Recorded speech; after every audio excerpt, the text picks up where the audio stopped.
Welcome to PERF Wars, a new video series where we take a look at one problem, multiple programming languages, and then at the end of the video, do a deep dive on the performance comparison between the different solutions across different languages, but also different algorithms and solutions within a single language. Without further ado, the problem we are covering today is maximum odd binary. It says, given a string that contains only zeros and ones and at least one one, rearrange the characters of this string so that you end up with the maximum odd binary number. And for those of you that aren't familiar with binary, that means that the last number has to be a 1. And there are a plethora of ways that you can solve this, but the first one that we're going to take a look at involves two different algorithms, a sort and a rotate. We're first going to solve this in BQN. Here we are in arraybox.dev, and very nicely in BQN and other array languages, you can solve this in just 3 characters. You can first reverse sort, and that will put all of the ones at the beginning of your string. And then all we need to do is do a one rotate. Glow in the dark. One rotate. And that will put the 1 1 that we need at the back of the string, and this will result in our maximum binary odd number. My original idea for this video was just to cover different solutions in different array languages. And we can take a look at other array languages, and you can see here BQN and CAP have the 2 shortest solutions. All of these are doing a one rotate preceded by a reverse sort. There are differing solutions though, depending on the tacit models, and also not all languages can spell a reverse sort in a single glyph. If we look at the comparison, we can see that TinyAPL, CAP, and BQN all have a single primitive, but J requires 2 primitives, Uiua requires 2 primitives for the reverse sort. It has a single primitive for just sort, and then 𝗟𝗛𝗡𝗥𝗦 requires 5 characters. If we use the color coding, we can see 2 primitives equals yellow, 3 equals orange, which there are none of, and 4 or more equals red. But that's all we're going to do for the sort rotate solutions, because while I was solving this, I realized that's a rotate. And there are both the sort and rotate algorithm in C++. And so I figured, wouldn't it be interesting to code up the solution in C++ and then compare the performance to see which is faster, the 3-character BQN solution or other array solutions, or a C++ solution using algorithms. So this is the C++ solution, making use of the C++20 range-based sort algorithm, passing the greater than binary operation in order to do a reverse sort, and then making a call to the C++20 ranges rotate, and then passing the iterator pointing to the second element in order to get a one rotate. You can do this in a number of languages. I looked up which languages have support for both sort and rotate, and here are a few: Rust, D, Julia, Nym, and Python actually doesn't have support for this, but I decided to include it anyways because it's a good baseline. And for the Rust solution, we've got the sort unstable by. In C++, the default is unstable, and you can reach for stable sort if you need it. And then they call their rotate algorithm rotate left. Note that we are passing this in as a mutable 𝗦𝗢𝗖𝗓, but we're doing a clone right outside the maximum odd binary function, so it is effectively the equivalent of passing in by value in C++. We then have our Julia solution, which calls the rotate circ shift. And then we have Nym, which has both sort and rotate left, similar to Rust. Then we have our Python solution. You have to convert the string to a list in order to do permuting operations like sort on it. And then we can get an effective rotate by making use of append and pop. Note that I believe there is a rotate function in a library somewhere, but I decided to do this with just built-ins. And last but not least is a D solution that was contributed by an individual that goes by GrumpyCat on Twitter, but I believe his name is Sergey, and he submitted the solution using a ubyte array, which is not really equivalent to the basic string of car which is what a stood string is in C++, or evacuate in Rust. So I changed it to a char array. And that means you have to use the representation in order to be able to do a permuting sort, but still quite nice, couple lines in D. This brings us to our second way to solve this problem, which is using a partition instead of a sort. So what I realized at some point during this problem is that due to the fact that we only have two unique values in our string, the character 1 and 0, effectively, the sort that we're doing is just a partition. So a partition, I've always thought a better name might be predicate sort, because you are sorting based on a predicate, aka a function that returns a Boolean value. And the predicate that we're using here is our character a 1? If it is, put it at the front. Otherwise, put it at the back. And the nice thing about partition is it's a linear runtime algorithm versus the sort, which is a linear arithmetic, aka big O of n log n. We are reducing the time complexity of our algorithm from n log n to n, which is fantastic. Rust, I believe, in the nightly version has a partition in place function, and D also has a partition function, so we're able to do both the Rust and D solutions in the partition plus rotate. After that, though, I realized that we don't actually need to sort. We don't actually need to do a partition. You can just count the number of ones and then construct the resulting string that you need. So this in an array language like BQN might look like this. You can see that we are counting the number of ones in our string X. We then need to calculate n minus 1 for the ones at the beginning of the string, the length minus n for the number of zeros in the middle of the string, and then we're going to have 1, 1 at the end. And we can make use of this function called replicate, which, given an array on the left and an array of the same length on the right, it will copy each of the values in the right argument the corresponding number of times in the left argument, which is exactly what we want here. We want A 1s, B 0s, and 1, 1. And this is fantastic.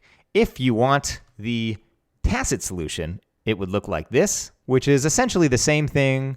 We are just now using no explicit reference to our arguments, and we're making use of forks. This here is just the B combinator. There's no fork here, but this is a fork. We've got -1 on the count of the number of ones, and then we've got a subtraction of the length minus the count of ones. And then if we combine this with a 1, we end up with the array that we need to do our replicate with in reverse order. So we just reverse that, and then we call replicate with the same 101 string, and we are good to go.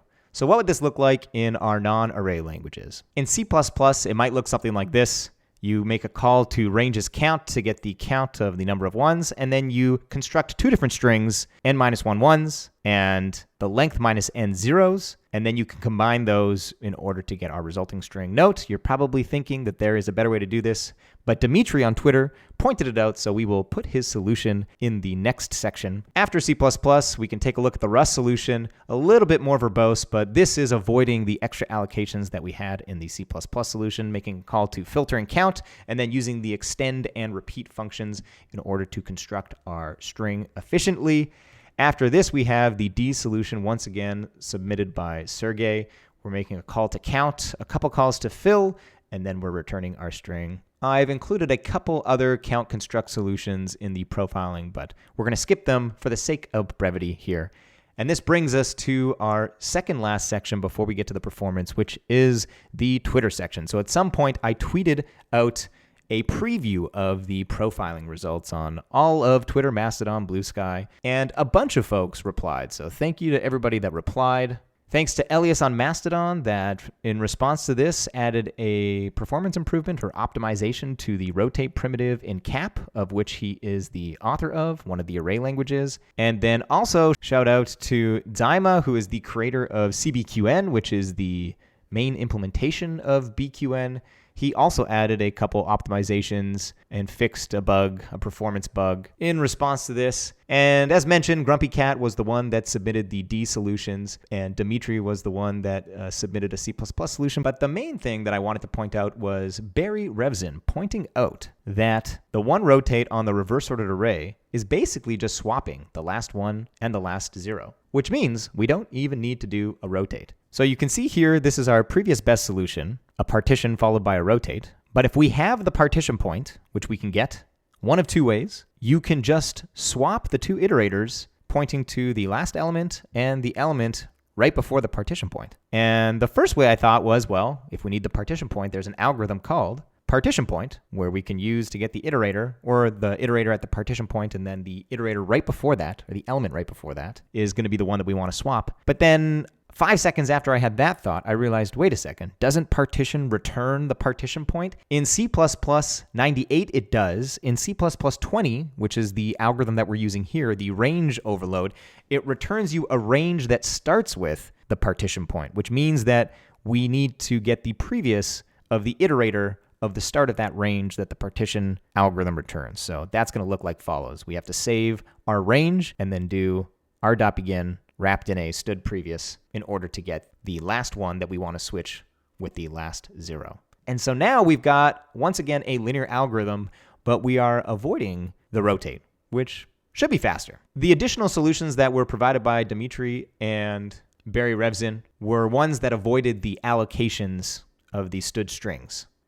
So the one from 𝗦𝗢𝗓𝗏 was the following: reserving the length and then calling a couple resizes, which enable you to effectively fill with ones and zeros. And then 𝗟𝗏𝗏𝗏 provided an alternative to this that is branchless. Hypothetically, this should be the fastest. And now that we have looked at all of these solutions, there is one thing left to do, which is to look at the performance, folks. And this is where things get exciting. So this is our performance analysis screen. First little high-level summary. We've got 4 different input lengths. The problem statement says it's 100, but I decided to look at 10, 1,000, 10,000, and 100,000. On top of that, we've got filters for the types of solutions. We've got our first sort plus rotate, then all the partition solutions, even though there's a couple different flavors. And we can also switch between highlighting these by language or by approach. So you can see that currently we're only looking at the sort and rotate solutions. But once we have all of them, it might be nice to color code them by solution. And then, of course, we have all of our language filters. So you can see TinyAPL. This is a language created by Madeline Vergani, who was the most recent guest on my Tacit Talk podcast. It's a language implemented in Haskell, but there has been no attempt to optimize this. So it's more been a experimental language for playing around with primitives and tacit models. So it's unsurprising that this is much slower because it was not designed with performance in mind. So we can hide TinyAPL. And then we have cap. Cap also I don't think was designed with performance necessarily in mind, although Elias did optimize the rotate primitive. Unfortunately, the sort is the one that dominates this solution. So we'll hide cap, and then we get to our faster languages. So the thing that might shock you here is that BQN is blazingly fast compared to not just the D and Python, Nym and Julia solutions, but it is faster compared to Rust and C++. And this is wild, folks. I was shocked. And I will have to say, initially when I was making this video, I was using a July 2024 compiled version of the CBQN executable. The one rotate reverse was somewhere closer to the Julia or C++ solutions.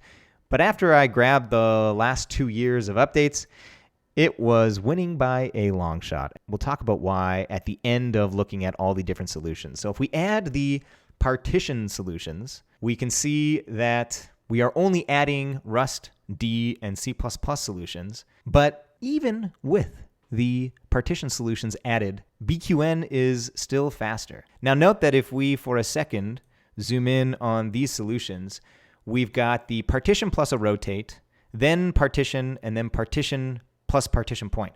Confusingly, the partition point solution is faster. I have not investigated why this is. Potentially saving the subrange has some overhead. Potentially not. Potentially it's some other reason. But it is good to see at least that the partition and partition point solutions are faster than the partition plus rotate. So if we reset our zoom and we add our count plus construct solutions, this is where things are most fascinating. So you can see that we've got a bunch more count plus construct. The 2 and the 3 refer to 𝗦𝗢𝗏𝗏 and 𝗟𝗏𝗏𝗏 solutions. So if we zoom in on all of this, once again, we can see that BQN is just crushing it. And